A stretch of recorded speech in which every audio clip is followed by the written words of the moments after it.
सृष्टी, chocolate खायचे? किती chocolate खायचे? 25. बर, आपल्याकडे 5 चॉकलेट आहेत 50 रुपयाला. मग तुला 25 चॉकलेट खायचेत म्हणल्यावर जा मम्मीकडून पैसे आण.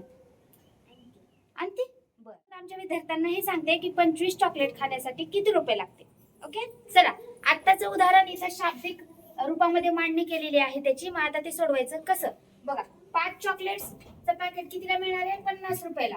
मग आपल्याला एका चॉकलेटची किंमत काढण्यासाठी 50 भागिले 5 करा. काय येईल भागाकार? 10 येईल. म्हणजे 10 रुपयाला एक चॉकलेट मिळणार आहे. मग 25 चॉकलेट तिला खायचे होते. मग 25 चॉकलेट साठी 25 गुणिले 10 म्हणजे गुणाकार येईल 250. म्हणजे 250 रुपये तिला घेऊन यावे लागतील. म्हणजे पर्याय क्रमांक बी. व्हिडिओ आवडला असेल, गणित समजला असेल तर व्हिडिओला लाईक करा, शेअर करा, सबस्क्राईब करा.